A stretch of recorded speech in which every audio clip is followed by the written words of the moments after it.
Okay, hello everybody. Today is Sunday, March the 26th, and we are going to be continuing in our study of Kabbalah. One of the things I'm gonna do something a little bit different today because some of us have books and some of us don't. So I'm gonna be doing some things from the book. Excuse Hello? me, and I'm sorry. Okay, I was just waiting. Oh, can you hear me? Can you perfectly? Okay, good. Okay, so I'm gonna be doing some things from the book, and I'll be doing a couple of things from YouTube, some videos that I have, and that will kind of add in, fill in some gaps. Because Okay, sometimes when you just always just hearing a book read, it's not, you don't get the full gist of the information. okay. So we're going to start off with a 5-minute healing meditation with Archangel Raphael. Okay. And if we can remember when we were talking last week, when we were talking about the different angels and their roles, we did find out that the Archangel Raphael was a healer. He's one of the archangels, and he was one of the 7 angels that were put into place to study and to help guide Enoch on his journey through the what was it, the heavens? Where was Enoch this last time? Was he in the heavens? Where was he? Can anybody remember? No, I don't. I can't remember either, but Enoch was, I mean, those angels had Enoch with 7 mountains, and it was 7 angels, but they were his guides through, I'm going to say, the heavens. So the Archangel Raphael is a healer. We see him with Christianity, Islam, Judaism, LDS, which I believe is the Latter-day Saints churches, and Yazdanism. And I'm not really sure of what that religion is, but that's really interesting that there's a religion called Yazdanism. And I think I'm gonna look that up in a little bit. Because I've never even heard of that before. Oh, never. How do you spell that? Yazdanism.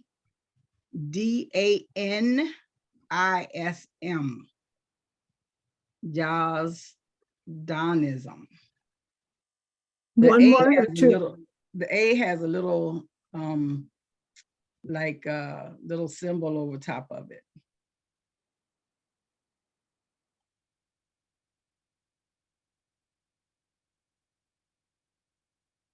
Yeah, so Yazdanism.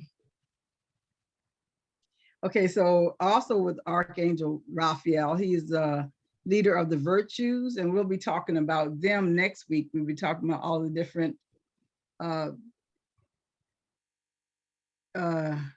guess, stages or hierarchies or of the what do you call it, ranks of the angels, and virtues is one of them. And in the Christian tradition, Raphael performs all manner of healing. So it all accounts of what needs to be healed in your life, whether it's in the relationships, whether it's something in your body, whether it's your financial situation, whatever it is that needs to be healed.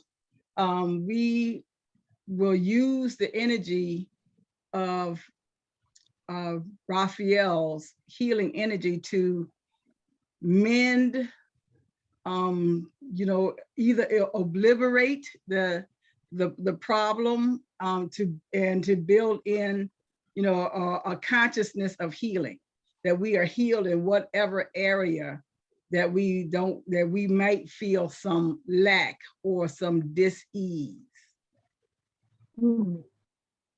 Interesting. Oh, Yazdanism. Uh-huh. is part of Islamic religion. Oh, it's a part of the Islamic religion. Yeah. Oh, okay. Yeah, I don't know that much about Islam, and I know we've had some people come over before that were Muslims, not Muslims, Muslims, Moslems, and they are kind of associated with. Excuse me, what's the difference? Yeah, with a Muslim and Muslims, you saying there's a difference? Yeah, there's a difference. The Muslims, as from what I understand, the Muslims were a part of what's his name, Reverend Farrakhan. Reverend Farrakhan, I guess created, Elijah Muhammad. Yes, because he's part of that Elijah. I mean, Farrakhan is a out part of, of, yeah. So Elijah Muhammad, you're right. Muhammad's Elijah Muhammad created that that and sect. they call themselves black Muslims. The Muslims. So the other way is Muslim and Muslims. That's what you're saying? Yes, Muslims. I never knew that there was a difference. Okay. All right. Yeah, and and I think it's just that they just study they just study things differently, just like most of different sects of of a religion. They just believe something a little bit different than the other one does. Right. Well, Go ahead. I had the privilege of being. I had the privilege of being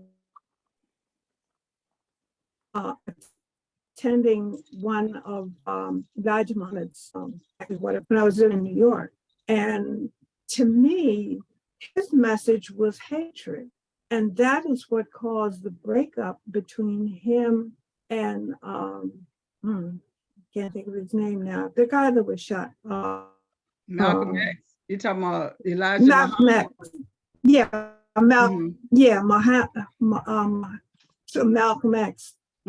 Because Malcolm X took the journey to Mecca, and when he realized that Muslims were all colors of faiths, he realized that what Elijah Muhammad was preaching was not true faith.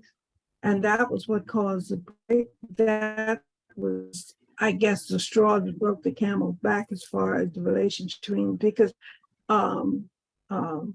plus he had a whole lot of girlfriends. Very high in the hierarchy of the Black Muslim movement until he did make that journey to Islam, to Mecca, rather. Yeah. And then plus Malcolm X found out that Elijah Muhammad had a lot of girlfriends, had a lot of pregnant girlfriends that he called wives, I guess. I don't know. But anyway, that's really interesting, because I mean, and everybody's faith. That's why it's so important to know why you believe what you believe, and why you want to hold on to that faith, because somebody kills especially you. If you find out things are not what they have been telling you or what you have been taught to believe. Right. And if it's not, if it still is something that is not going to fit into your faith center, because somebody was willing to hold on to Elijah Muhammad's secrets so much that they were willing to and did kill Malcolm X behind it. Excuse me a minute, y'all. That there was the New York police now. But hello. Yes. Can you hear? Excuse me a minute. Yeah. I just want you to know, don't call me for a few minutes because I'm getting ready to let this dog out. And I'm not going to carry this, okay? So, but I can hear everything y'all are saying, all right? Okay. All right. Bye-bye. Okay. Yeah, so Yeah, so this is the thing that we want when we're looking at using the energies of different angels and guides. This is something that when we do our tarot, or when you're working with your any type of energy capacity, whether you're working energy modality, whether it's with your crystals, whether it's with your pendulum, whether it's through your tarot, whether it's just through meditation alone. When you are working with your energies of your angels or your spirit guides, this is one of the things that we just really want to be able to focus and concentrate on, is what they represent. And not just so much just, we're just trying to receive the Archangel, Raphael. We're looking to receive the energy of his healing, receive his healing energies. So let's just go ahead and begin our 5-minute meditation. And we will be doing that in lieu of our prayer for this morning. Okay.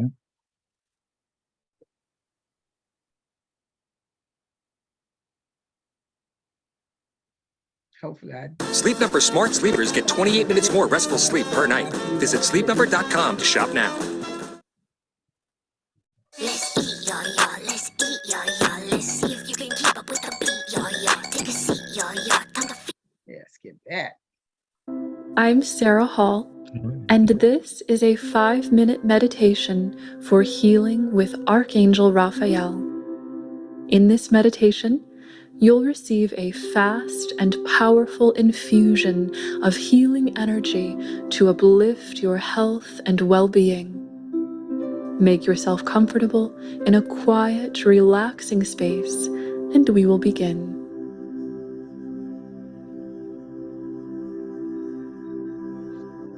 Close your eyes and take in a long, deep inhale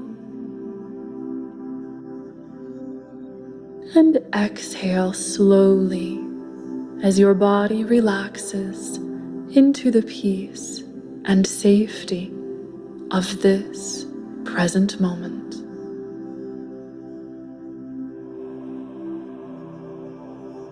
Archangel Raphael is with you. Feel, see, and allow as Raphael channels rich emerald green healing light into your spiritual energy body. Inhale as the light flows into your heart, and exhale, allowing the emerald green light to expand in all directions, encompassing every cell of your body.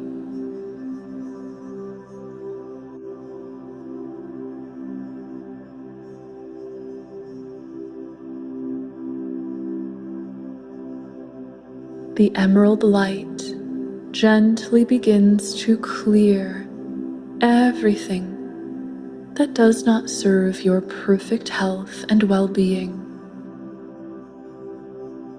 Observe as the healing energy foams and flows deep within,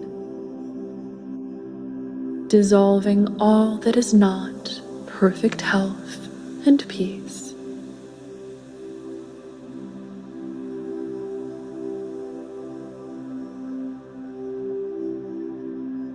The cleansing light spreads through each cell of your physical body, into your mind and emotions,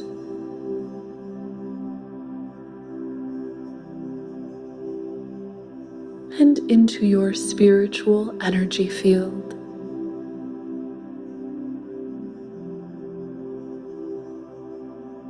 Each level of your being purifies. You feel so light, free, and clear as the emerald light shines throughout all that you are.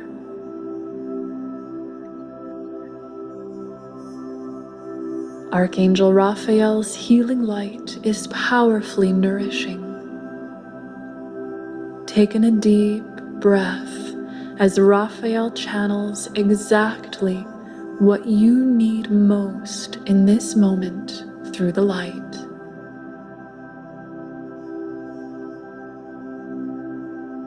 Breathe the nourishing light into your heart. And as you exhale, allow the deep peace of fulfillment and completion to spread throughout your body, mind, and spirit.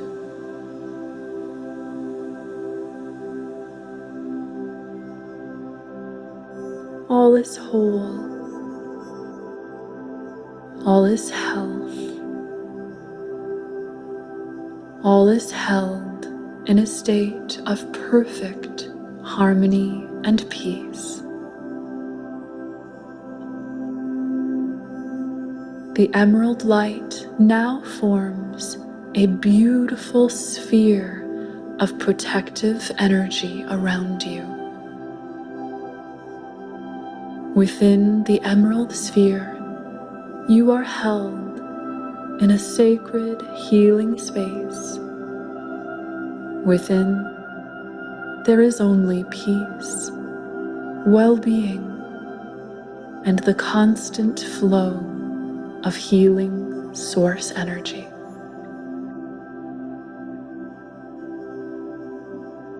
Raphael strengthens and solidifies this sphere of light, standing behind you, where he will continue to guide your every breath and heartbeat in the flow of healing. You may rest and meditate here with Raphael for as long as you wish. When you are ready, you may take in a deep, healing breath, gently open your eyes, and reintegrate into your waking world.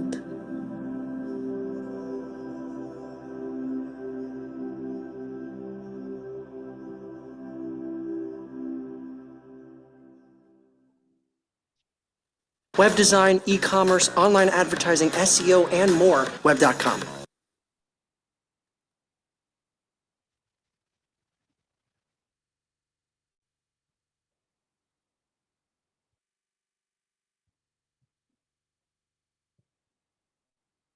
So whenever we're ready, just begin to bring ourselves back to this present moment, holding on to all of the healing energy and that emerald green light of Raphael.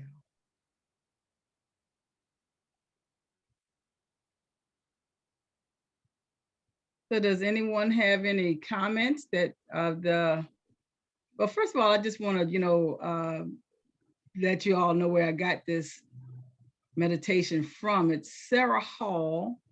It's a 5-minute healing meditation with Archangel Raphael.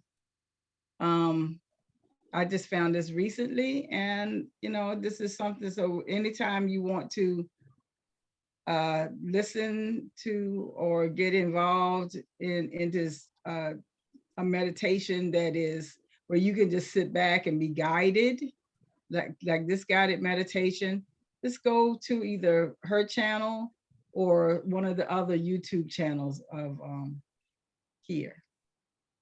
So would anybody like to, talk about what they felt, if they felt anything during this meditation? I felt very relaxed Good. and very calm. Yes. Good. A feeling of exhilaration and peace. Yeah. In the beginning, when I first heard it earlier today, I was really excited about it. But when I came in just a few minutes ago, there seemed to be some type of resistance, especially like in the top of my head. And so I had to just really focus on what she was saying Okay. to distract me away from, I don't know, fear, doubt, confusion, just stubbornness, to let myself just be filled with that green, emerald green healing light.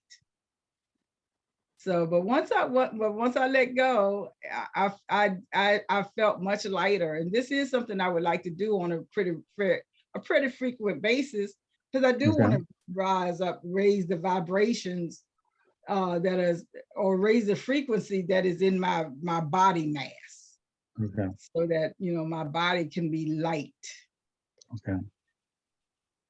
and healthy. So yeah, so just to so when we're talking about Kabbalah, and Kabbalah basically means revelation, that information is going to be revealed to you, and the information that is being revealed to us is how we are a part of us, the essence of our Creator, and that all of the things that we have, that may be the parts of our personality, our parts of our ego that stand in the way, those are the things that's the places that we are climbing back up the ladder. Like Jacob's ladder. Y'all heard about Jacob's ladder from the Bible days. We're climbing back up the ladder so that we can maintain that source of fullness, so that we can be that open channel, that open flow of spiritual energy. And I guess this is, just right along with any other philosophy or religion. The more you practice it, the more you stick with it, the better it works for you.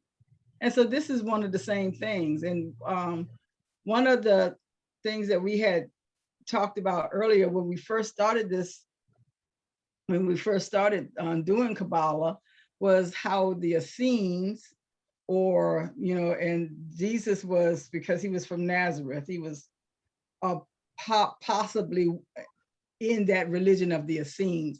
The Essenes are the ones who really practice Kabbalistic, philosophy. So all of the things that Jesus did, the way he operated in, the things that the way that he spoke, such as seeds, being on a path, having a gate, being a shepherd, having a flock, all of those things are Kabbalistic terms. And and one of the things that we're going to be working on today are the paths. So each path has a different symbol that is associated with that path. But before we do that, before we get to the paths, I just kind of wanted, just to, back up a little bit to talk about what the Sephirah is, the Sephiroth. And let me see, it'll be easier for me to show you on a book.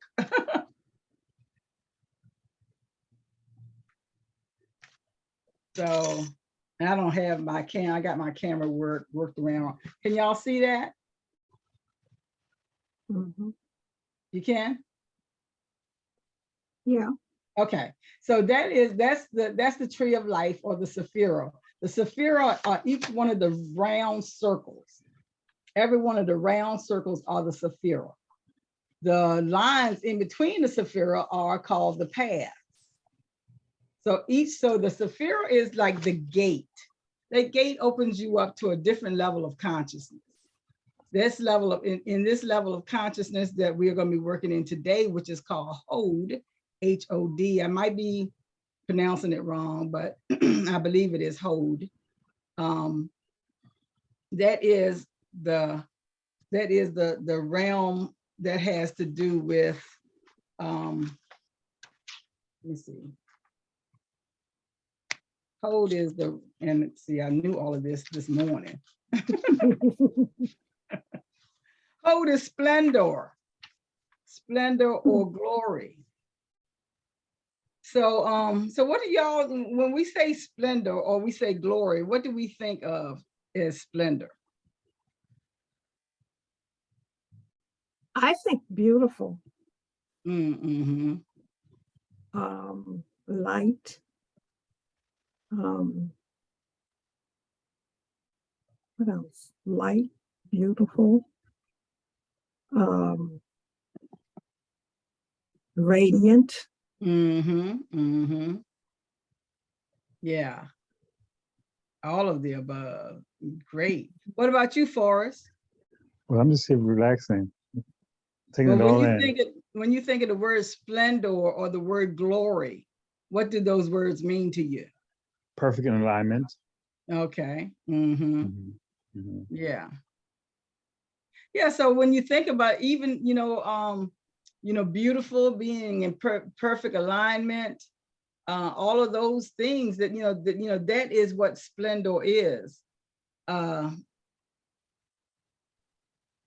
Let's see. Now, one of the things that they talk about in this book, and I think in other books that I've read too, is that hold and knapsack. And I know I'm not pronouncing that right. Is netzach, Netzach. And I'm probably still not pronouncing that correctly. Those two work together, like in tandem, like the handlebars on a bicycle. Hold is the splendor, and knapsack is the victory. So, you have glory, victory, and glory come at the same time. Right. When you're victorious, there's nothing but glory that comes along with it. Everybody's clapping for you. Everybody's, right. They want to make money out of your face. There's something, fame and fortune follows along, right. with victory. Right. So this is the way we think when we are thinking in that line of the line of hold. When we're thinking in splendor, we think that we are already victorious in everything we do. And everything that's coming, everything that comes to us, it comes to us because of that victory. Okay. And so when we are using the Sephiro of hold, that's the thing that we're looking at. And so this is just kind of like because we kind of studied this last month. So I'm just going to do a little, what you call it, refresh. Yeah, review, refresher. Review, refresh. And so we already looked at the Archangel Raphael, which is the archangel that resides over hold, which is very healing. And when you think of things that where we have dis-ease, it is a lack of healing in that area. If we see ourselves as broke, busted and disgusted, that's the idea that we're going to plant in our minds, so that our subconscious is going to always make sure that we stay broke, busted, and disgusted, because that's how we see ourselves. So the healing of Raphael heals that sentiment, so that I don't see myself as less than. I should see myself without any form of lack. I should always see myself in the form of abundance. Wow. Okay. Perfect abundance. And this is what this hold builds and shapes us into. One of the things that now the patriarch of this is Aaron. Aaron was Moses's brother. Moses, when God sent Moses to free all of the Israelites, Moses said, "Hey, look, I can't go. I can't speak. I stammer. My thoughts get caught up in my throat. I can't speak." So God said, "Okay, well, no problem about that. I'll send Aaron to speak for you." So Aaron, being Moses's brother, this is the same philosophy that we take up in our own minds. because we do have that personality, that ego sense of that is very protective of who we are. And that's what a brother does. A brother protects and paves the way, and maybe sometimes is a role model for, for us as, in a family. So that brother who speaks for us, that brother who has all of the right words, has all of the perfect things to say, that does not stammer, that doesn't use the words or have any type of vocal stuntedness. That's the image that we bring about every single time. So if you want to go into, if you're stepping into a meeting, and like I do, I stammer a lot. I didn't used to, but now I do. So sometimes if I'm going into a meeting and I might have a concern that, oh goodness gracious, I stammer a lot. What are people going to think? I don't worry about that, because I know the words that do come out are so powerful, has so much victory and so much glory and splendor attached to them, that whatever stammer that came out, that's not even going to be heard. People are going to not even pay attention to that, because they're only going to accept the glory that came in the words, that came in the form of the words that I use. So that's why. So when we're looking at all of these different symbols, that's what we use the symbols for. Is that, I don't have to feel bad about myself because of A, B, C, or D. I can feel good about myself because of A, B, C, or D. When I think about myself being able to speak to anybody, and excuse me, and whatever I say, that's the thing that's heard. That's where the magic comes in. That's where the life-giving substance comes from the words and not the presentation. And that's some of the things that we get from this Sephira of Hold. It kind of reminds me what you were saying, makes me think about, I don't remember now just where it is, but when Paul talks about, in my weakness, there is strength. Yes. Yes. Yes. And that's because when we are filled with Christ's essence, what lack can there be? And when that's our only thought, that I cannot fail, I am victorious in everything all the time, I live in glory, I am abundant, that will be displayed and expressed in our lives constantly. Another thing I wanted us to take a look at is this other video. And this one is going to be about Hold itself. And hopefully I got it so that I've skipped the commercials, but if I didn't, y'all know. Teaching the Western mysteries.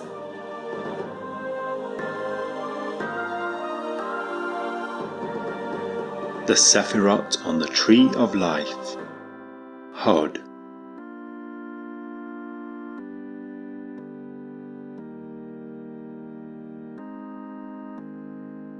After we have reached Netzach, Hod, the 8th Sephirah, emanates.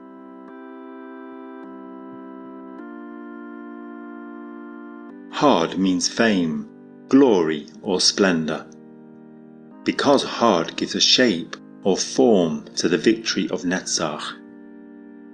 For example, through the writing of a narrative, saga, or in the form of a myth. Hod is part of the pillar of severity, which has limiting or restricting functions.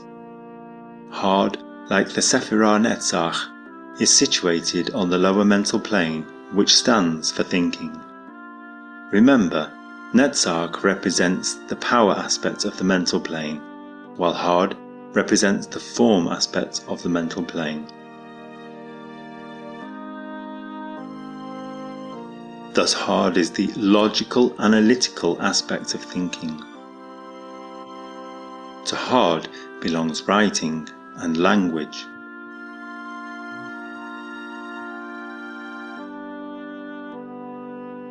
The symbols of Hod are the holy names, the prayers and invocations, the occult books and grimoires, as well as the magical diary, and the dagger. The dagger symbolizes the analytical aspect of Hod. Thinking is mainly about connecting data and information, but also about dissolving, correcting and recombining them. To slice, dissect and cut out with the dagger symbolizes the sharp mind. The logical, analytical thinking and a well-developed mind that can draw upon a lot of interconnected information are important characteristics necessary for the progress of the mystery student on his spiritual path. For in the spiritual practice of Kabbalah, we do certainly not reject thinking. We want to perfect every aspect of the soul, including, of course, the mental one. Among the abilities of mythical magicians such as Dumbledore, Gandalf, and Merlin are their intelligence and prudence, for which they are well known. The same is true for King Solomon, who was famous for his profound wisdom, and who is said to have been a master of Kabbalah and magic.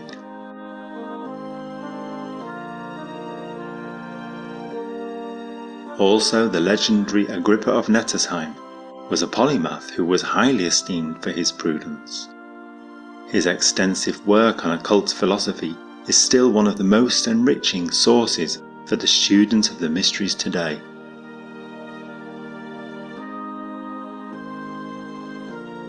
The colour of Hod is orange. It is the colour of the intellect. Traditionally, according to Cordovero, the colour dark pink is assigned to Hod.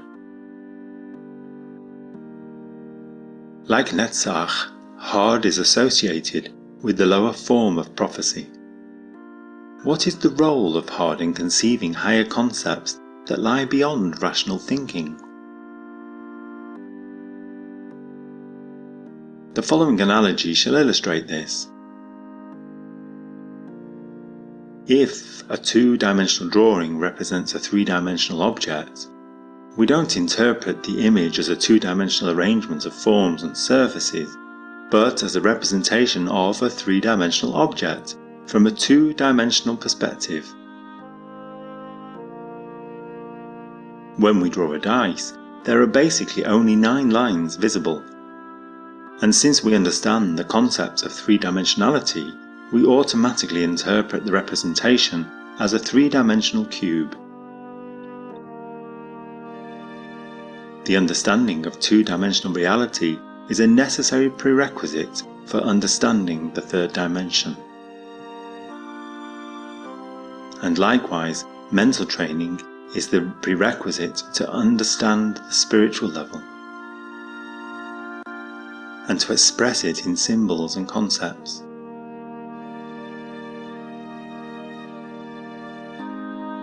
Just as mathematics is the basis of drawing in perspective,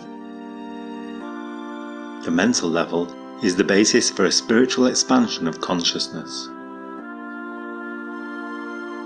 He who rejects thinking or reason cannot at all or only very vaguely conceive higher wisdom.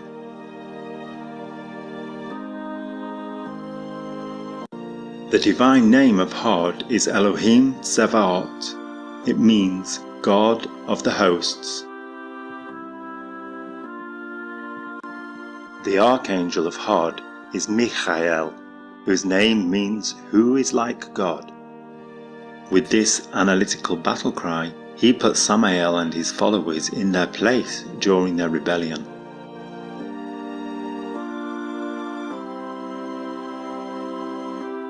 The host of angels of Hod are the Beni Elohim, meaning sons of the gods. These spiritual beings of the inner planes are associated with the founders of culture, deified teachers, or the demigods of other traditions. The planet Mercury is assigned to Hod. In Kabbalistic astrology, Mercury stands for analytical thinking. The position of Mercury in the horoscope shows how and in which area of life we apply our thinking. In the human body, the right loin, right hip and right leg are assigned to Hod. Also, the eights of the minor arcana are assigned to Hod. The eights stand for redirection of energies according to the respective element.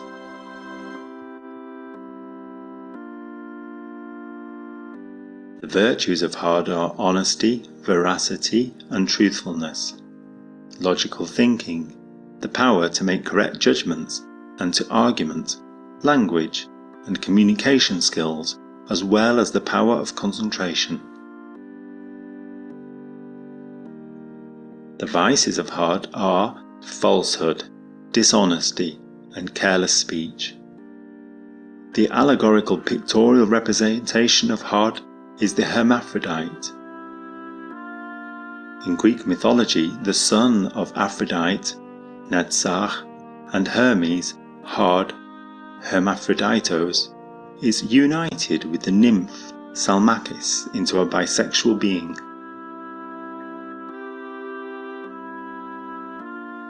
The hermaphrodite stands for the form principle, Hod, which is inspired by the principle of power, Netzach. The spiritual experience of Hod is the vision of splendor. This is the vision of mental clarity.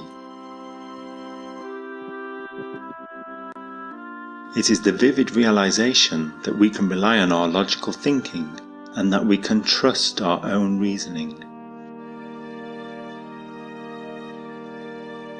This video is part of our free online course in Kabbalah and Western Mysteries. If you enjoyed this video, please give us a like and don't forget to subscribe to our channel. Please also activate the bell icon if you wish to be notified of new releases on topics like Kabbalah, meditation, astrology, magic, and much more. Okay, so how did y'all like that? What did you think about that? I like that. I liked it, but some of them names was really difficult, you know. No. It was. But just the thing. Right now, if you ask me, I couldn't tell you. I'm like, what? How do you even say this? I know it, right? But this is how ancient this type of this philosophy is. Mm-hmm. You know, it's really, really old, and it has been I think it has been taken out away from us, just like, you know. Say that again.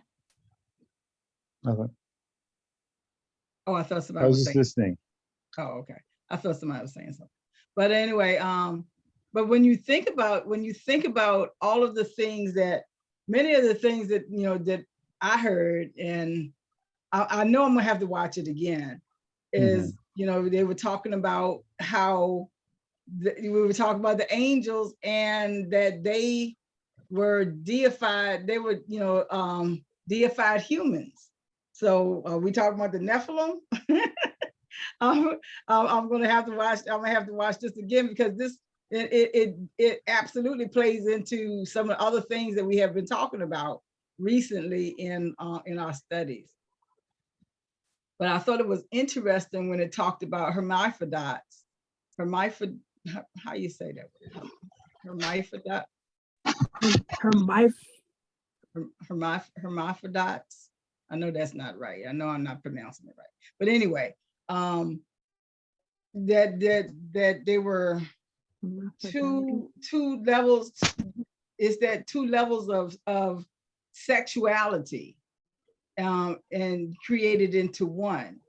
And when you think about that, it was I can begin to understand some of the ancient people's fears about people who were different in that way, because they were probably seeing them as so powerful.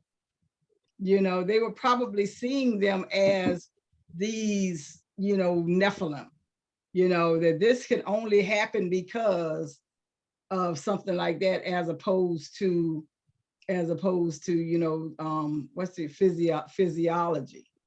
So I can understand. So now, because sometimes when I think back and I say, I wonder why are people so afraid of, you know, things like abortion or homosexuality or Black people, or, you know, and it basically comes from some misinterpretation of a spiritual philosophy. So that's one of the things I was thinking. Anybody else, any other thoughts on what we just heard or looked into? How about you, Harriet? I just found it interesting that, like you said, so much of what he said is an overlap of so many of the things, the other areas that we have been indulging in or delving into. And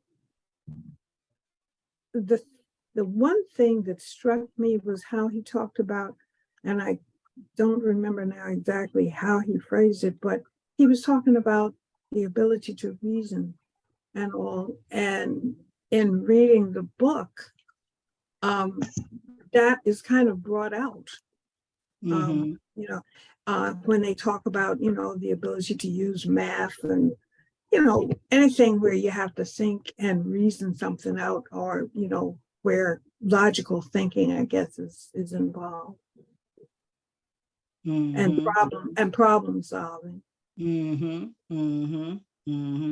Yeah, because that's what hold is it is that place of communication, thinking, and receiving information. It's that it is that place where that, you know, that's the house where all things logical stay in. You know, you write down information. You think some things, you scrap some things, you put something else in to reformulate an idea, a thought process, and this is, the furthering into that thought process.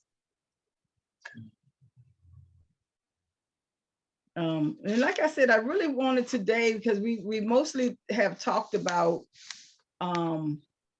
the Sephiro itself, but I kind of wanted to touch on some of the pathways. And one of the paths, let me see, let me get my book here. One of the paths, let's see, how can I make sure you can see it? I'm gonna use this. My book is so torn up. It's not, look, this is just some.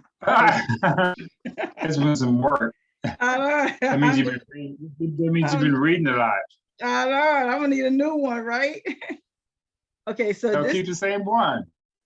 Yeah, I'm gonna have to, because I got so many notes in it. Okay. Hey, that's what what's it called? That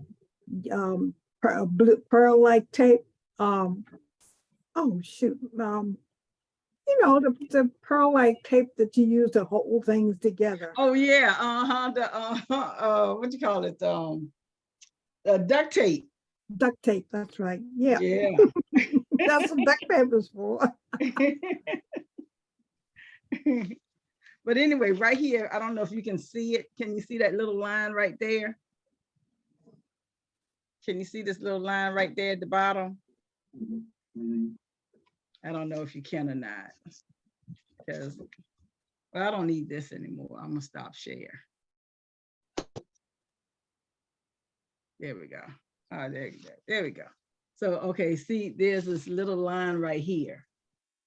That's called, these are pathways. These are the Sephiro, and these are the pathways. So this one was Malkut. And in Malkut, I believe this pathway was Tav, meaning the world.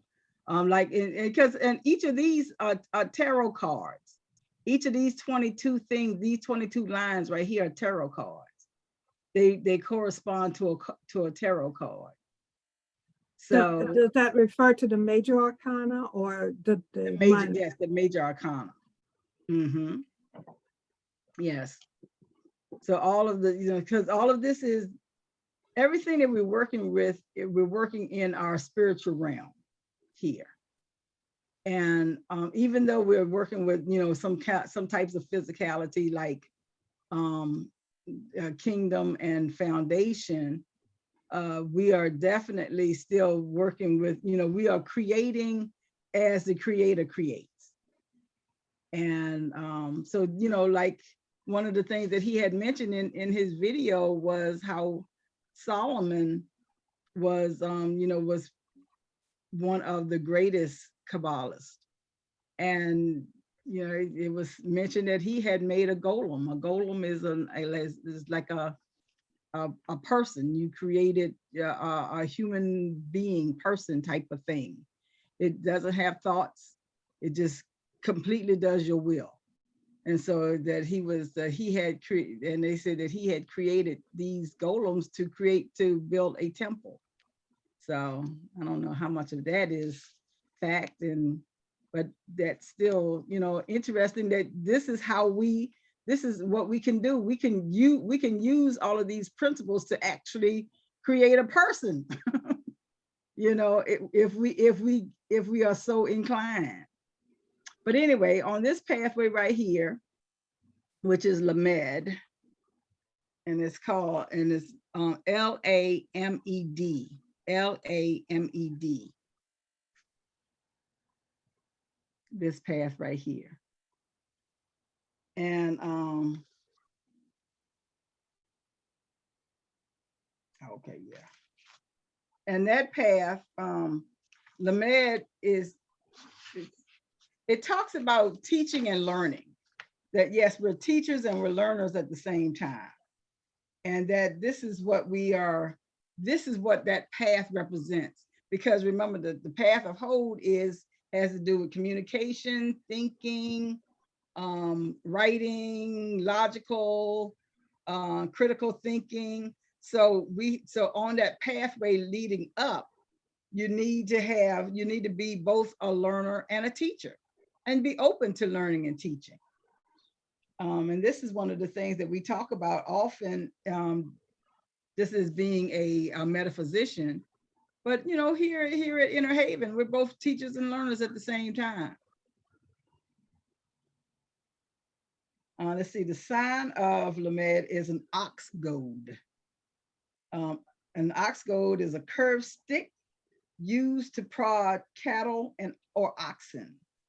It prods us into action.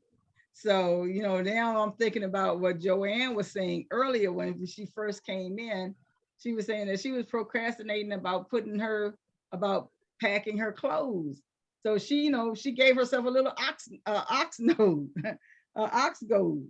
She whipped herself into subjection so that she just went on and got the stuff done. She knows she got to get it done anyway. So instead of procrastinating another minute, she used her cattle prod to prod herself along. So that was a great example. So thank you, Joanne, for giving us that little example first thing. Oh yeah, I'm still pushing through.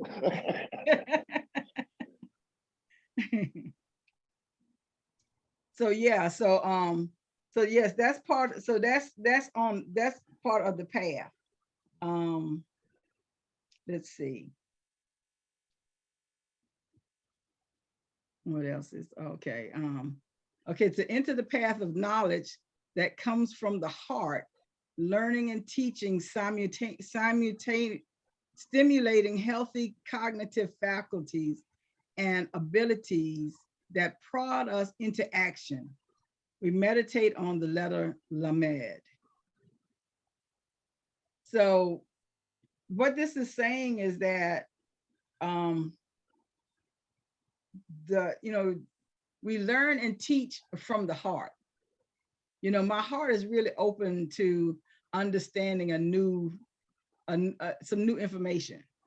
My heart's not, my heart is open to, being able to tell somebody about it if I have learned something that is going to be, that I found is helpful to me. I want to tell a friend, I want to tell somebody else about it. So that, they, and maybe we can have a discussion about it. Maybe if they might be further along on the same path that I didn't know about. So now I can get some information from them, or they might be, in another place, but they can tell me where they're coming from, and I'm still a learner. So this is one of the things that we do on that pathway to hold. And sometimes when we learn something new like that, and we don't quite understand it, we share it with somebody else. Like you said, they might know a little bit more about it and help to, and what they have to share with us can be enlightening to us. What are your thoughts on either Joanne or Forrest about being a learner and a teacher? Well, I've always been open to learning, and if someone can get knowledge from me, like I said, a lot of people, oh, Miss Joe, I know I don't know it all. Just like me listening to the tape a few minutes ago, the recording. I was like, dang, I never heard of these names. You know what I'm saying? So that's new to me. So I've always been open for learning it, and if I can give someone some knowledge, pass it on, fine. But I feel we're always learning. And everything that we do, we always learning something new. I think we die when we stop learning when we die. Oh, I think so too, Forrest. Yeah. That's a good analogy. I think so too. Yeah, I agree with that too, because I have known people that are so stuck in their way of thinking that, they're bent over, broken down, angry, miserable, look all pinched, because they're not learning anything new. They're not accepting. Yes. So you mean that's why we got people? Are you saying people are walking around so mean-faced and attitudes because they got issues? They're not learning something new. That's what I think. I think they're stuck in a trench and they can't get out of it, and they're not even attempting to get out of it. And you know what I've learned? I will not let them pull me in it, because the one that tried to pull, well, just you all remember me telling you I can't go to the bathroom. She wanted, like, I was her little slave and she was my overseer. She tried to, make a long story short, I refused to say anything to her, anything about her negative. And the other co-workers would be, oh, look, don't even discuss her with me. You know how someone will try to smile with you, it's over with, because I know that energy I get from her takes me to where I don't like to be. That's all. Yes. And now that and while you mentioned that, Joanne, that was one of the things that on this path is reverberation. Reverberation just means, it's like an echoing, so if she would have said something nasty about you, then you would have echoed back, said something nasty about her, then somebody else would say the nasty things that y'all were saying about each other. And how that just spreads. But you know, like you said, you Yeah. cut that right off. Oh Because yeah. you don't want to feel. Like a pebble thrown in the water. Mm-hmm. Yeah. You know, some It spread. You know, somebody said, this gentleman just said, "Oh, you're like oil and fire," and I said, "No, damn, we're nothing. So let's not even have that discussion." Mm-hmm. I said, "I'm not trying to be rude to you. You know." I told him in a nice way, but I refuse. You don't think I'm making this up? I've seen it in the grocery store. She will walk up to the aisle I'm in, and I'll just take my cart and go elsewhere. Mm-hmm. I'm done. Yeah. It's up to us to control and sometimes it can be difficult, you know, but it's decisions we make that can either make us make the wrong turn and I'll end up in jail. Picture me at 73. You know, either just leave it alone. I know a jail in Alaska got to be cold, because they always talk about how cold the jails are around here. I hear you. Yeah, ain't nobody trying to but do go that. ahead, continue. Yeah. This seems real interesting, and just like I said, don't ask me to pronounce no names. And you see, I'm having a hard time pronouncing them myself. But I do, but I like to hear them spoken, and I like to at least try to pronounce them, simply because, you know, that's my way of at least trying to honor them, you know. And you know, so another pathway that is connected to hold. Let me see if I can find it. That one is Lamed. Let's see, 93. The next one that is connected to hold, and you know, one of these things that, you know, all of these pathways that we have, they're all in Psalms 119. Each one of the Hebrew, all of the 22 Hebrew letters are on the in Psalm 119. So when you get a chance and you're doing some Bible reading or some Bible study and you're reading Psalms, so when you read Psalms 119, you know you'll be reading about these different pathways that are on the tree of life. Okay, another one is called Semech, S-A-M-E-C-H, Semech. And that is hold. Here we go again, that's hold. And hold is, this is the pathway between hold and Tiferet. Tiferet stands for beauty. So, you know, here's splendor and here is beauty. So, and the pathway between that is Semech. And if, you know, anybody who has a book, we're on page 93. The path between hold, thinking and communication, and Tiferet, beauty and harmony, is represented by the Hebrew letter Semech. It corresponds to the constellation of Sagittarius and the Hebrew month of Kislev, which is November and December. The Jewish holiday of Hanukkah falls in Kislev. It commemorates the ancient miracle that occurred when 1 day's worth of oil burned to provide light for 8 days. The sign of Semech is divine support. To begin the internal work of experiencing support and protection from the divine and believing in miracles, meditate on the letter Semech. You can also imagine yourself surrounded and being supported by the shape of the letter while meditating. And let's see if you can see the letter itself, like a little house. You know, you can see yourself sitting in that. And this was, you know, back in the late 80s, early 90s, when Kabbalah kind of became famous with working through the movie stars. I remember Madonna was always talking about Kabbalah, and some of the other stars were at the same time.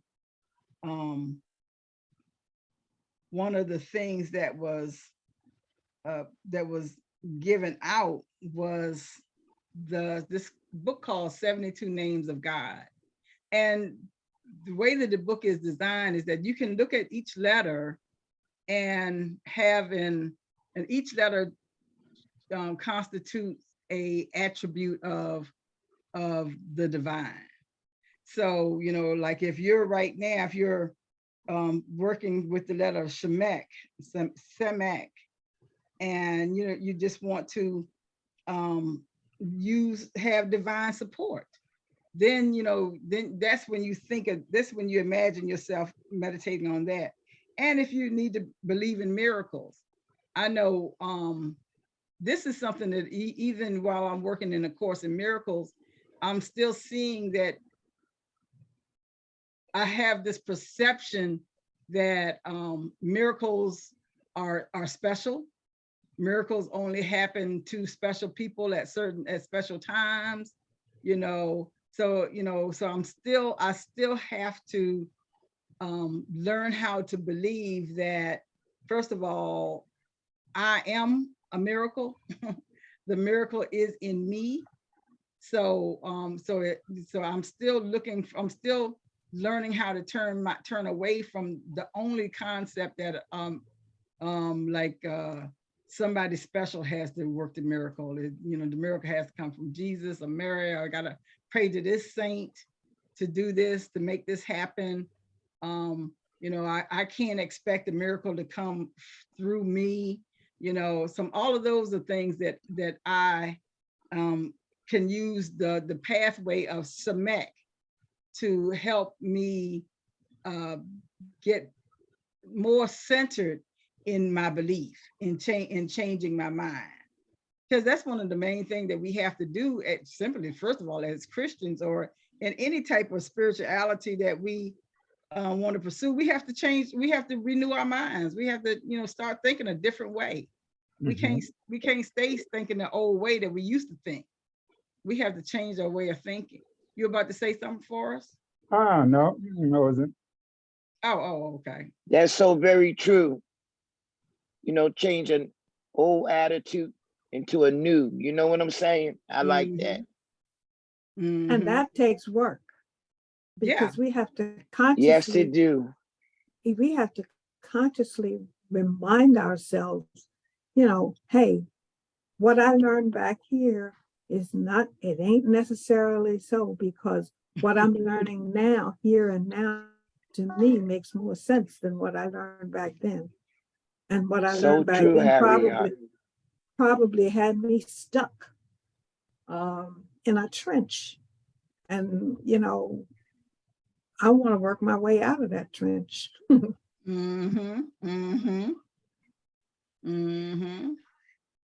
Exactly. Okay, so and so that's that pathway. So whenever we're thinking about doing anything, like if you're thinking about Lamed as a pathway, learning and teaching, and now now we're thinking on the pathway of divine support, being connected, having that connection to the divine as our support. Those, that's the thing that leads to true beauty. We all know that somebody that's beautiful inside and out. We know some people that are beautiful only on the outside. We know some people that are only beautiful on the inside, But, so when you're caught, when we're seeing ourselves as beautiful inside and out, I can't help but be beautiful on the outside if I'm beautiful on the inside. Exactly. If God's done, go ahead. I was going to take issue, because if you're beautiful on the inside, no matter what you look like on the outside, you're still beautiful. Yes. Because that beauty from within radiates. It radiates, yes. Yeah, it radiates Yes. outward, and it just enhances the beauty of you that's on that we see with the physical eye. Exactly, exactly. And that's why some people, I believe, are just, drawn to some people who are, have very charismatic ways that, might not necessarily be what you would call, a beautiful person to humans. They're, they have so much charisma, but that people flock to them. And they love them simply because of the beauty that they have from within. So the next pathway that I wanted to talk about, and actually, so I forgot to mention, but we will be talking about this again later. The card for Lamed, Lamed, is justice. That's card number 11 from the tarot deck. Shemek, you said justice? Justice, yes. The card for Shemek is Temperance, which I believe is 17. I want to say 17, either 16 or 17. Temperance. That's 15, 14, 10, 1, 5. It's number 14. Okay, so Shemek is Temperance, which is number 14. So now we're going to talk about the letter Pei. Is P-E-I. And I think it's pronounced Pei. And that is on page number 97 if you have a book. And let me see with this path. And so this is the pathway here. So this one, so all of the pathways, they lead from one sephira to another sephira. So all of the energies that we are building up, establishing, burning off, if need be, all of that energy is so that we can enter into a new gate. So the sephiras are called the gates, and these are the pathways. And you remember one time when Jesus said, the path is narrow, but the gate is wide, or the path is wide and the gate is narrow. One of those things. That's what he's talking about. He's talking about how we discern our use of the Kabbalah in that. So this path, so now we're from the pathway of Hod to Ganara. And I'm not saying that one right. Ganara. How you say that? Gavera. Gavera. Yeah. Yeah. You say Pei, what tarot card was represented by Pei? Say that again. I said, which one of the tarot cards was associated with Pei or Pi? Oh, that would be the Tower. That would be the Tower. Thank you. Okay, so the path between Hod, communication, thinking, which is where we are right now, what we're talking about, thinking and communicating, because we're doing that right now. And Gavera, which is discipline, is represented by the Hebrew letter Pei. The letter Pei rules the planet Mercury. Thursday is its day of the week, and its direction is down. It's a double letter, and its opposite qualities are dominance and slavery, to rule or to be ruled, to listen or to speak. To begin the internal work of receiving clear information, speaking from the heart, communicating effectively, meditate on the letter Pei. Now, so let's talk about this for a second, because this letter, because this whole column here is the column of severity. This is the column where you're going to do what you say you're going to do. And that's what slavery is meant by, you know, let's see, you know, the qualities of dominance and slavery. They don't mean that you subject your will over top of a, you know, somebody else. Another is you're subjecting your will to a part of your ego that may not, that, you know, might, that is not following the direction that you want to go in. So enslavement there simply means that you are telling it what to do. You're not playing around with it. It's going to happen the way that I say it's going to happen. And this is all it is going to be. It's going to be like I say.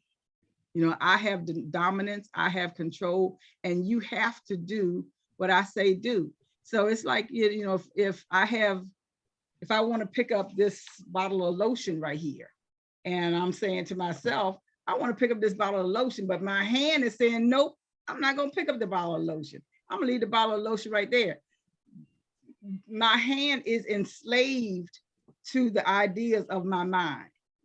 So my hand has no other recourse but to pick up the bottle and do this. So that's why we want to change our thinking, because our hand will do what our bodies tell it to do.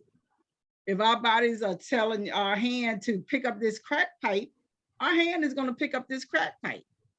If my mind is telling my body to, you know, go over to my girlfriend's, meet my girlfriend's husband around at the corner, that's what my body is going to do. My body is enslaved to the thoughts in my head. So this is one of the reasons that we want to shift and change our way of thinking to perceive new things, so that I am not enslaved to a negative lifestyle or something that I know that is going to not only cause me harm, but cause everybody else harm, and it's a drag on society as well. So this is one of the things what we mean by dominance and enslavement here. So it's not we're not dominating our will over any other human being or any other living thing, whether it's our puppy dog, whether it's our, you know, whether it's, you know, the snails that are, you know, eating up our garden. You know, we're not trying to maintain our dominance over anything other than our ego self.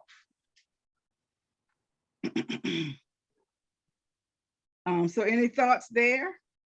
Mm-mm.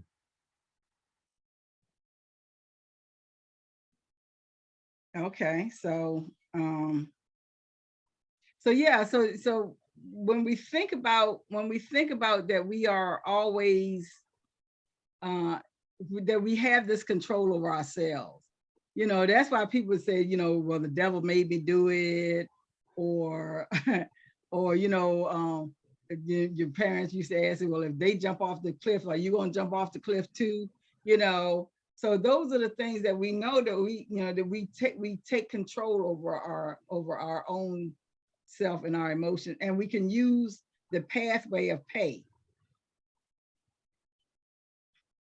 to have this type of discipline. Because when, you know, that's what the whole Sephira of Gravira is all about. It's all about discipline. I am marching in this direction. I am going to do this, and nothing is going to stop me from doing the thing that I know is right and just. Okay, so any questions on that? Mm-mm.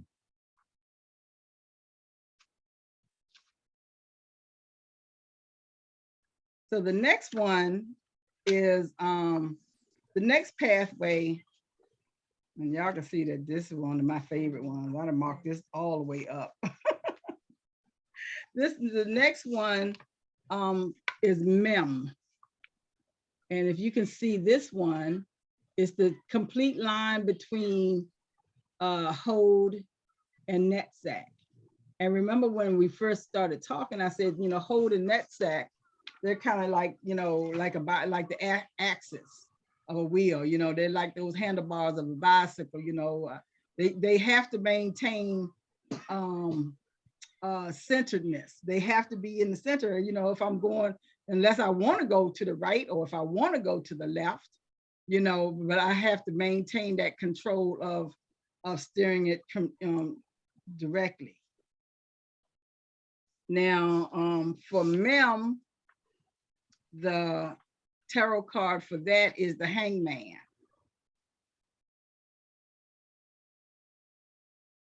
And that's just working with this book that I'm reading here, The Spiritual Study of Tarot. And this one basically has to do with, I believe, the Cordova tarot, because there's two tarots. There's the Cordova, two forms of Kabbalah, of the Tree of Life, that we really pay attention to. One is the Cordova, and the other one is the Luric. And this one is the Condora. Condova. But anyway, the path between Hod and Netzach is Mem. Mem is one of the three mothers. There's Mem, Shen, and Elof. Those are some of like the main areas of the Kabbalah, because they each are the balance of one of the triunes. The triunes are the little triangles. Each of them make a little triangle. So I see how they make this triangle. So so this line right here they're called the mothers. The mothers are Mem, which is water, Elof, which is air, and Shin, which is fire. So Mem is the lowest horizontal path of the Tree of Life, connecting Hod, thoughts, and Netzach, actions. It helps balance the right and the left sides of the Tree of Life. The letter Mem is the first letter of the word Mayim, which means water, and is associated with the womb, the life force center. Water is also symbolic of the fluid rhythm of life and correlates with emotions and animalistic impulses. To use it can translate as the hidden world, corresponding to the ebb and flow of thoughts, Hod, feelings, the triad of Hod, Netzach, and Yasad, and actions, which is Netzach. So what that is saying is that we can translate the Mem as a hidden world, which is, like where our thoughts are. Nobody can see our thoughts. Nobody can read our thoughts. And, it's wonderful when we get to that point, but right now we can't see anyone else's thoughts, and no one that we know of can read ours. So that's that hidden world of thoughts, feelings, and actions. So, I think a thing, I feel a certain way about it, and then I act on it. So if I feel, so I'm going to just use Joanne as an example, if you don't mind, Joanne. She was saying earlier how she just doesn't respond to a certain lady's push of energy. So she says that, she got a thought about it, I'm not going to do it. If she feel a certain way about it, it makes me feel uncomfortable. So that's why I'm staying away from it. And her action is that I'm not going to bother with it. And so you are using your Mem pathway to steer balance into your life. So it's a good thing you showed up today, so I can use you as an example from all of them. Well, I appreciate it, because I didn't realize that what you just said. I'm trying to keep my life in balance, huh? And you're doing a good job at it. Yeah, thank you. I know I am, because if I was younger, I'd be in jail. And I think that that's also part of that thing that what Forrest was saying earlier, is that when we if not we're not willing to learn something, we're gonna die. Right. You know. Okay, so it said so just to finish out that paragraph, which when made conscious and brought into balance, elevates us to developing intuition and higher consciousness.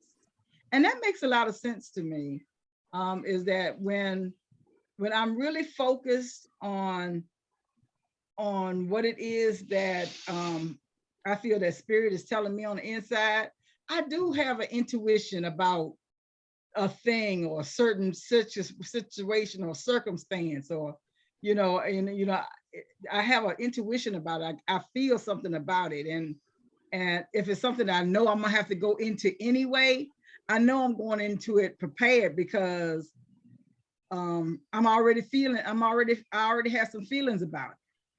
Or if it's something that I can avoid all the way together, if I got a certain feeling about it, if I have an intuition about it, I'm not gonna do it at all.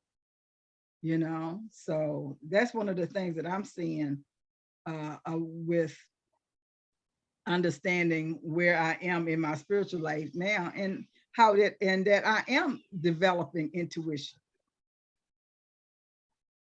Now, to finish this paragraph out, the path of Mem is a motivating force that impels us to take action and symbolizes rebirth. The numerical value of the letter Mem is 40, representing purification. To get in touch with our emotional acting out or our animalistic impulses, and to begin to open to divine impulses. Wait a minute, let me read that sentence again. To get in touch with our emotional acting out and our animalistic impulses, and to begin to open to divine impulses and intuition, we meditate on the letter Mem. And which tarot card is that? Mem? Yes. Mem is the hangman. The hangman. And that's card number 12. Yeah, thank you. Mm-hmm. And when, I'm looking at the pathway of Mem, and it says how its numerical value is 40, representing purification. And when you think about all of these things, there was the 40 days and the 40 nights. So all of that just represents purification. And I'm thinking, we've been taught that, Jesus sat around and he was hungry for 40 days and 40 nights. But he was hungry until he was purified. I mean, he fasted until he was purified. So that number 40 does not, in my opinion, now that I'm looking at it, does not necessarily mean the number of days. The water, I mean, it rained for 40 days and for 40 nights on the ark, so now I'm understanding that until whatever was purified. So it might have been 40 days, it might have been 7, it might have been 447, it's that whole idea of purification that is, that is the value. Anybody's thoughts? Yeah, I just want to ask a question. It's kind of off topic, but we're talking about the number 40. And when I was younger, I used to hear, or I heard from some of my elders, that if it rained on a certain day in the month of July, that we would see rain every day for the next 40 days. Has anybody heard that other than me? No. Do you know what day it was? I brought it up to my aunt, my mother's younger sister, not too long ago, and she said she had heard about it, and she said she thought, she didn't know, but she thought it was the 15th of July. But she wasn't. And every year when July comes, I try to remember, but I'm not very successful at it, to mark every day that it does rain on my calendar, Mhm. but I'm not always successful at being consistent. Right. Well, that's Just, interesting. yeah, just a question, that's all. No, that's interesting. You know, one of the things that I know, because a lot of the things that we're reading now is either Abrahamic or European in some way, but our ancestors were from Africa, you know, and so some of those old African ways, many are lost to us. Many are, you know, maybe just, you know, starting to resurface. But I think that it's interesting that that you mentioned this, because this might be something that it might be some type of African, maybe fable, myth, lore, you know, scientific, explanation, you know, and I think that, you know, that's a good thing to to practice that. You should try that as an experiment this July. Like I said, I try to do it. I have not been very successful at being consistent, but every year in July, I think about it and I say I'm going to do it, but right, I'm not consistent. Maybe with the help of the people, the family of Inner Haven, they'll keep me on we track. can do that, because that Thank would be you. a good experiment. Yeah, That'd be something fun. Because that would be another good fun group topic too, is just things that we have heard from our ancestors, folklore from our ancestors. Well, that's pretty much it, because it's 3:39. I did have a couple of other things, but this was, I think that, you know, we got a lot out of it today. Does anybody have any questions or comments about what we talked about? Are you getting it? Is it making sense to you? all I can say is I'm getting, but not completely. And it's something that I'm going to go back and review. I'm going to, you know, watch our YouTube channel, especially for this, and go and reread, you know, the information from the book, because there, with the Kabbalah, I saw a lot of overlap with, especially with tarot, the chakras, the what else? What's the other area that we have been looking at? Not that much, but numerology. I mean, all of them overlap, really. And what I would like to do is start keeping a diary or a journal or whatever that kind of connects all of these things. And I haven't figured out how to do it yet. I just take little notes on note cards, but I kind of organize it. Well, that's one of the things that I did today, is I wanted to, you know, that's why I wanted to kind of at least incorporate some of tarot in there, because most tarotologists, Kabbalah and tarot go together. To astrology, numerology, astrology, numerology, they all, you know, they all go together. Yeah. Oh, there are overlaps in all of them. Yeah. I mean, within their modalities, you know, so that, you know, there is a connection there. Yeah. So, well, was that your roundtable as well? Yeah. Okay. I think well, so. I'm gonna piggyback off of Harriet. You know, I need to get on the computer and go into this a little, but I'm realizing that a lot was taken from us, that we, you know, that was taught to us, but they took it out of us. You know what I'm saying? Conforming to society. But our ancestors believed in a lot of this stuff. Yeah. You know, I'm realizing that now. And they had And to that's practice it in secret. And that's why a lot of there it you go. That's probably, why I got lost. There you yes, go. yeah. Mhm. You know, but this was enlightening for me, telling me that I'm on the right path and don't know it. Mhm. Mhm. Mhm. Yeah. And that's one of the things that I find that is really beautiful about spirituality is that when you can see it, you can see it. I mean, you can really literally comprehend it with your mind, but you can see it in your eyes. You know, you can see that, you can see the timeline of how it happened. You can understand how you felt within it. I really love having a spiritual life. So I guess I'll let that be part of my roundtable because I really do love having a spiritual life. And I remember as a younger person, and I wanted a spiritual life. I had one, but I didn't know what I was doing, and I was kind of ashamed to say I had a spiritual life because I was still out there, you know, wilding and having a great time, and you know, good girl. But I come to realize that whether you was wilding and having a good time, you still had your spiritual life.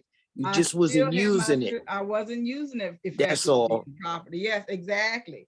But now that I understand that, and now Yeah. that I know how to use it, and then you know, what's the shame to it? And maybe that has Nothing. to do with me being, maybe I'm older now, but you know, yeah, I will gladly say that I do believe that one day I'm gonna walk. Well, you know, I think when I can speak for me, because like you said, I'm an older woman now, but as a younger woman, the older women, oh, look at that girl out there partying it. They tried to make you feel shamed about different things. Yeah. And they would know better than you.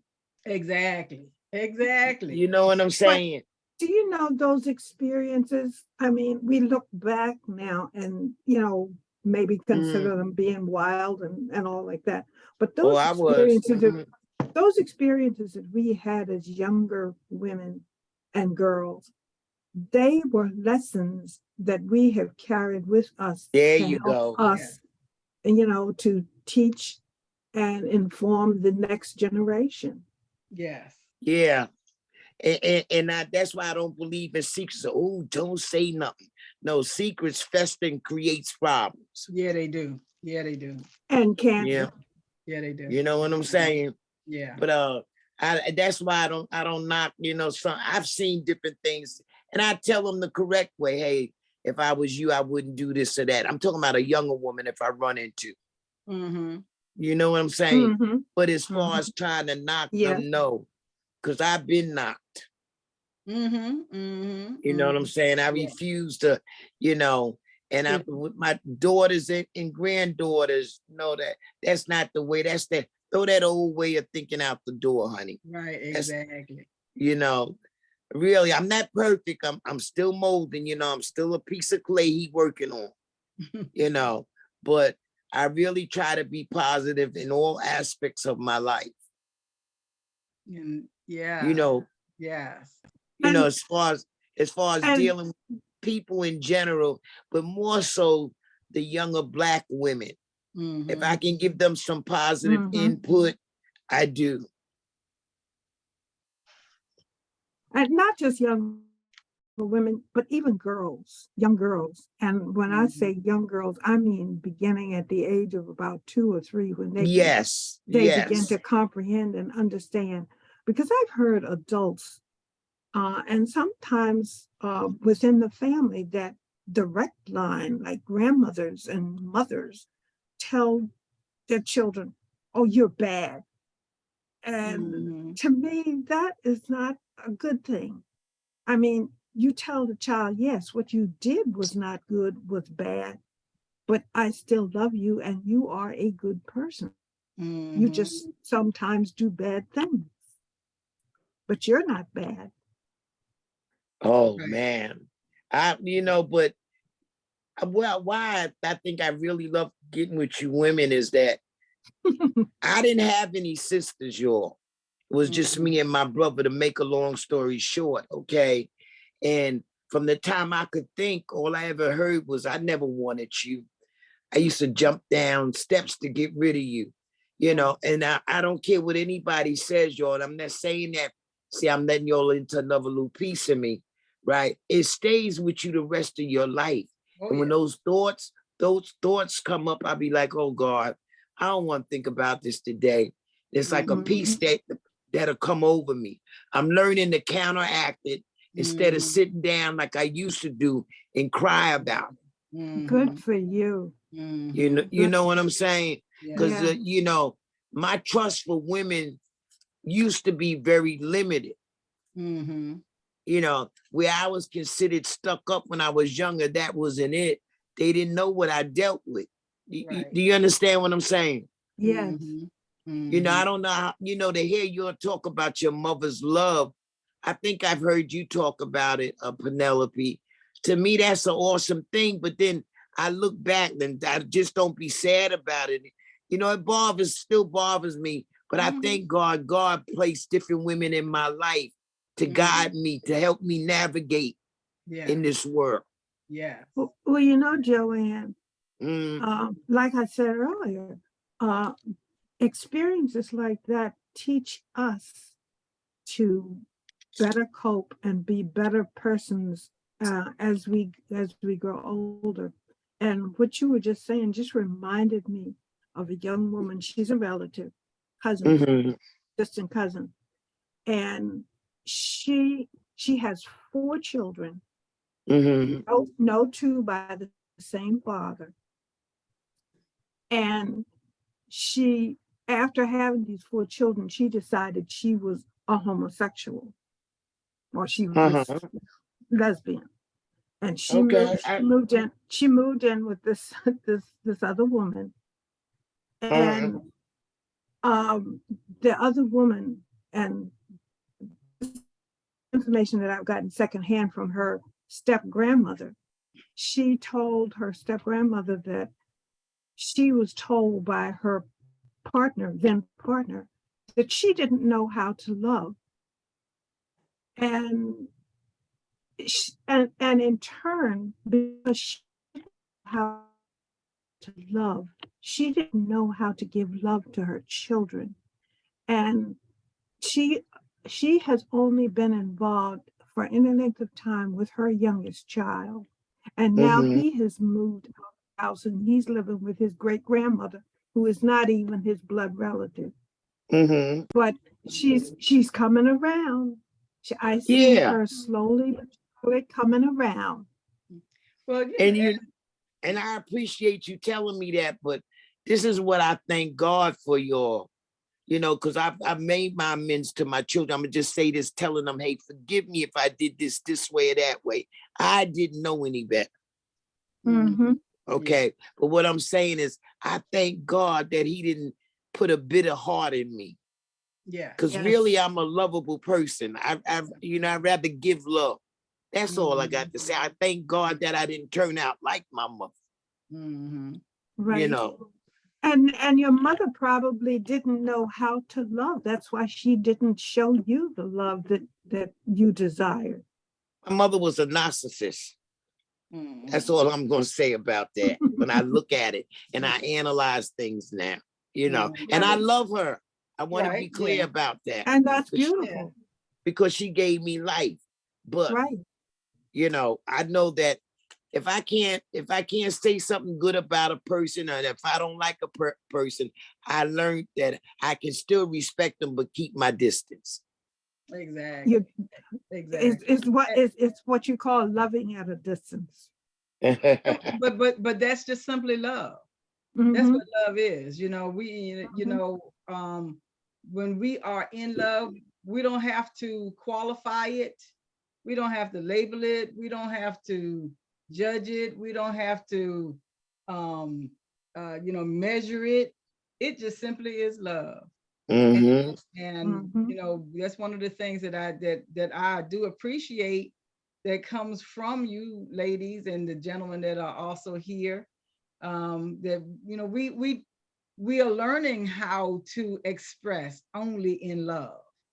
You know, and I think that with the different classes that we have and in different, discussions that we talk about, it really helps us put things into perspective so that we Yes. are, you know, loving ourselves, you know, forgiving ourselves, forgiving others. We are, you know, accepting the wholeness of being the essence of God inside these bodies. I mean, goodness gracious, that's so big. It's so big. So yeah, but this is one of the things that I really appreciate coming from Inner Haven, and I really admire you. Everybody who's here, I really admire you. Okay, so let's see. That's it for today. Now we don't have anything until Wednesday. We have A Course in Miracles from 5 to 6:30. We have we still have one last chapter left of Introduction to Gnosis, and that's on Thursday from 7 to 8:30. Then we have I don't want to forget, we have at 11 a.m. on Thursdays, we have the I Am session with Forrest. So that's at 11 a.m. on Thursdays, I Am. And at 7 p.m. the Introduction to Gnosis from 7 to 8:30. And then next Saturday, what did we say we were going to do next Saturday? Harriet, I got my book right here. Next Saturday is the first. Next Saturday is the first, right? Yeah. Isn't Andre doing No, I'm doing Angels. Oh, that's right. Yeah. Yeah. Yeah, I'm doing Angels. And then Sunday is Go ahead. And then Sunday is journaling. Right, yeah. And on Sunday with the Angels, we're going to be talking about their ranks. Their, you know, the hierarchy. Right, their hierarchy, yes. And I guess we can maybe find out, I would really like to find out whether, you know, something else about their physical bodies and stuff like that. So we're going to be, if anybody, any information that y'all find on Angels, in the meantime, bring it. We're going to put it all on the table. We said, you know, that's like study hall, whatever information y'all get, and I have, we just all share and study it together. And that's it for today's session. Excuse me. Would anyone like to close us out in prayer? I'll close us out. Thank you, Joanne. Okay. Father God, we give thanks for you allowing us to gather today, you know, and worship with each other and journey through different things that I didn't understand, but thank you for helping me, right? But Lord, I ask that you navigate us through the rest of this week, you know, keep us safe, and that everybody stays blessed. And we thank you in Jesus' name, amen. In Jesus' name, amen. Thank you. All right, everybody, that's it for today, and I will see you all soon. All right, take it easy. Bye. I'll give you a call when I hit Virginia. Yeah, do that. Okay. Please do. All right. All right. Bye. Bye-bye. Okay.